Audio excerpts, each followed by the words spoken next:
it's Greg the Uber driver. Today is Wednesday, November 15th, and this is for all of my followers. I need to educate some of you all because you all clearly have a misunderstanding. You have a misunderstanding about Governor DeSantis. You have a misunderstanding about his popularity. You have a misunderstanding that somehow you think everybody in Florida supports Governor DeSantis and that everybody voted for Governor DeSantis. Let me try to give you the facts. The facts are this. There, in 2022, when DeSantis was elected, there were roughly 14.7 million voters in Florida. DeSantis received 4.7 million votes. Charlie Crist, the Democrat, received 3.1 million votes. And 7 million voters in Florida did not vote at all. They did not vote at all. They did not vote at all. Half the state did not vote. DeSantis received less than 33% of the total registered voters. So DeSantis, number one, is not that popular.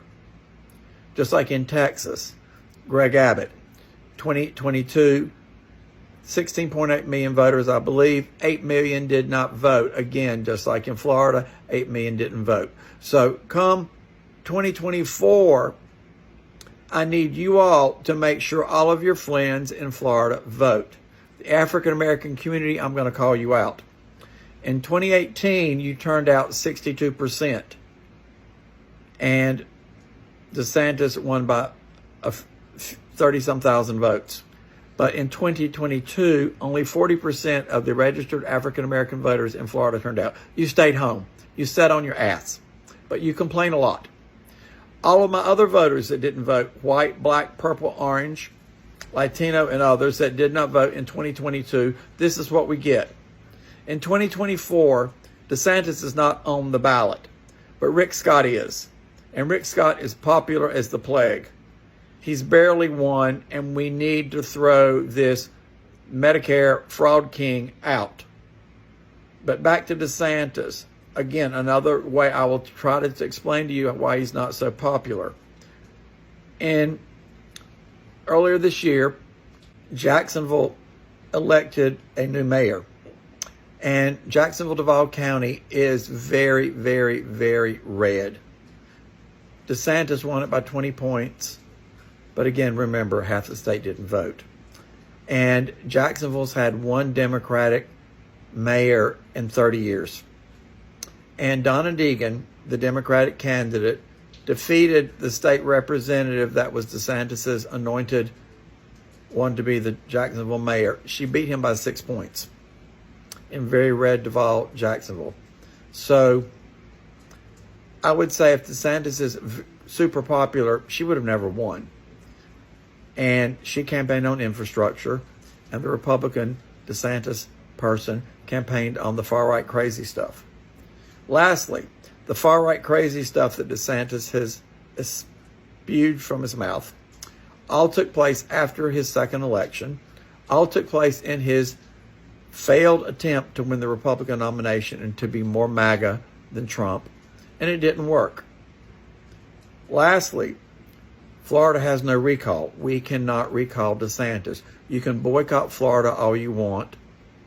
Not going to cause DeSantis to leave. We can't vote him out. There is no recall. He can't run for governor again, which is good. And you're not going to force him to resign.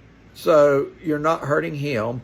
And you're not hurting the entire, well, you're hurting the entire state of Florida.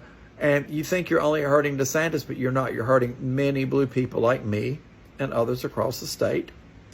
And half of the state that didn't even vote. They're imbeciles, and you all probably got some of the friends, and some of you all meet some of those imbeciles that didn't vote. And please don't tell me your vote doesn't count. That is such bullshit. That is the weakest excuse I've ever heard, that your vote doesn't count. When in year 2000, Bush v. Gore, Bush becomes president by like 535, 536 votes in Florida. So every vote does count. And 2024 is coming, and I need you off your asses. I need you voting in Florida. I need you voting in Texas and everywhere else. Look what occurred in Kentucky, in Ohio, in Virginia, in Pennsylvania, and these other states where they turned out en masse. Youngkin, that disaster of a governor in Virginia, lost both the state Senate and the state House that they had state, I guess the House of Delegates is what they call it there, and lost both. Abortion was on the ballot, and ladies turned out. Ladies, if you would turn out, and Gen Z, if you turn out in 2024, we will elect the right people, and we will throw these far-right MAGA people out that only want to take away our rights. These people like DeSantis that are borderline fascist and totalitarian, almost dictators, and with the far-right crazies, and also the Moms for Liberty. Speaking of somebody else I'm going to throw into all this, almost all their candidates across the United States lost because they're not popular, and what they want to do is take away people's rights. People don't want their rights taken away, just like on abortion. Ladies don't want their rights taken away, that they and their doctors should be deciding, and not the government. It's amazing. They're for freedom, except when it's something that they want to impose on you. And that's all they seem to want to do, is impose their will. So I'm kind of ranting and rambling and whatever, but there you have it. But DeSantis is not popular, and everybody in Florida doesn't like DeSantis, and half the state didn't even vote. So make sure those lazy butts vote in 2024. And that's going to be the last of my video, I think, of the night.